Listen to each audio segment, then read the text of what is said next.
Before I read Roller Girl, if you had asked me whether roller derby was still around, I would have laughed at you and said that it died out a long time ago. Boy, was I surprised.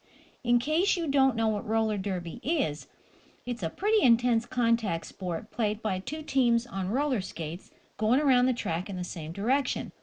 That might not sound like a big deal, but it's actually very physically demanding, a bit violent, and it's very intense because the skaters are playing both offense and defense at the same time. Roller Girl is about a 12-year-old girl named Astrid. She's always done everything with her best friend Nicole, so when Astrid signs up for roller derby summer camp, she assumes Nicole will too. But, big surprise, Nicole signs up for ballet camp with a new friend instead. And so begins the toughest summer of Astrid's life as she learns who she is without Nicole and what it takes to be a strong, tough roller girl. This is one of the best new graphic novels I've read in a long time and is absolutely perfect for anyone who enjoyed Sisters, Smile, or drama. You probably don't care that much that Roller Girl has won some extremely prestigious honors and awards, but I will quote Raina Telgemeier, who says, "Roller Girl will roll its way right into your heart. Don't miss it." The Compound is one of our favorite perfect picks, and it's by the same person who wrote The Raft. It's a really intense story about a kid named Eli and his family who are living in a huge underground bunker. Eli's billionaire father took Eli, his two sisters, and his mom along with him to live in this secret hiding place when, apparently, World War III blew everything to heck above ground. In the rush to safety, Eli's twin brother was accidentally left behind. After 6 years, yes, seriously, 6 years of living down in the compound, Eli starts to wonder if his dad is just a little bit cray-cray, and he really wants to know what's behind the yellow door. This is one of our most suspenseful books and is not to be missed. Check out or reserve a copy today before they're gone. Raymie Clark has a plan. 2 days ago, her father left home with a dental hygienist. If Raymie can win the Little Miss Central Florida tire competition, then her father will see Raymie's picture in the paper and, maybe, come home. To win, not only does Raymie have to do good deeds and learn how to twirl a baton, she also has to contend with a girl named Louisiana Elefante, who has a show business background, and Beverly Topinski, who is determined to sabotage the contest. But as the competition approaches, loneliness, loss, and unanswerable questions draw the three girls together and challenge each of them to come to the rescue in unexpected ways. If you are a fan of books like Because of Winn-Dixie or The Tale of Despero, which were also written by Kate DiCamillo, then I think you will enjoy Raymie Nightingale. After Jenny Lovell's fiancé, Will, is killed during the Civil War, she forms an alliance with a spirit photographer and uses her ability to talk to the dead to investigate the secrets Will was hiding and how he really died. With creepy drawings, photographs, letters, and other documents throughout the book, it's a great choice for fans of Miss Peregrine's Home for Peculiar Children. Book 5 in James Patterson's middle school series is finally here. It's called Ultimate Showdown, and you need to get ready for the battle of the century when you read it.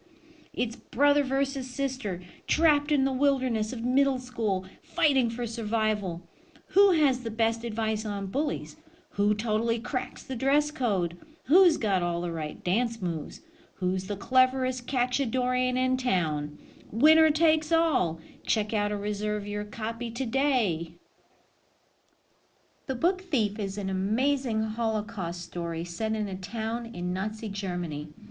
One of the elements which makes this book truly remarkable is that Death itself is the narrator, and he seems to be a kind and caring Death who's overwhelmed by all the souls he has to collect due to the war and the atrocities being committed by the Nazis. The story focuses on a young orphan girl named Liesel, her foster parents, the Jewish fugitives who are hiding with them, and their neighbor, Rudy, who teaches Liesel to steal. Yes, this is a huge book, but that's because it's a huge story and so much more than I can do justice to in a brief video. You'll just have to trust me on it. It's a story you'll never forget. The next selection is called The Boy Who Couldn't Die, and it's pretty creepy. When his best friend is killed in a plane crash, Ken makes a decision. He will never die. Nice to want. Anyway, he finds a woman who claims she can make him invulnerable to pain and death for the unbelievably cheap price of $50. And her strange ritual works. Ken cannot be burned. Ken can't die, but he can kill. As long as he's awake, he feels in complete control of his life. But at night, the dreams take over. Dreams of digging up graves, of knifing strangers, then of trying to murder someone he loves. And no one can stop him, not even himself. Ooh. I'm so glad to see that more and more of you are noticing the secret word or phrase of the week. All you have to do is stop by the library before the end of the day on Friday, come to the front desk, and get one of these little slips of paper. The entry forms look like this. All you have to do is fill in the secret word or phrase and your first and last name, and then check the box next to one of the options. Either you saw it in a teacher's class, in which case you should write his or her name down, or you watched it on your own, like maybe through Schoology, or through your own YouTube account. And that's it. Just drop the slip into the purple box and your name could be drawn for the mystery prize, which I will announce sometime in the future. Each time you write down the name of the teacher who showed the video in class, he or she also has a chance to win a mystery prize. As to what that prize is, I think I'm going to keep you in suspense for a little while longer. Thanks for tuning in and participating in the secret giveaway. I'm not going to go through a detailed rundown of the top 16 this week since it was just a lot of swapping places with one book up and one book down. There's still no change in Drama, Sister, Smile, and Cardboard, which continue to be checked out in the same proportions every week.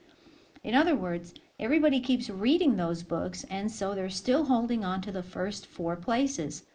I do want to point out, though, The Night She Disappeared has made a dramatic move up 3 places and now holds the number 5 spot, followed by Girl Stolen in number 6. Both of these books are by April Henry, and she's quickly becoming one of our most favorite authors. Personally, I'm reading The Body in the Woods, also by April Henry, and we have quite a few copies of her books on order. Stay tuned so you'll know when they arrive. That's a wrap for this week. I hope you found at least one book you'll be interested in reading. Thanks so much for watching, and be sure to thank your teacher for showing the video. Please feel free to subscribe to my channel, and don't forget to be awesome. Bye-bye.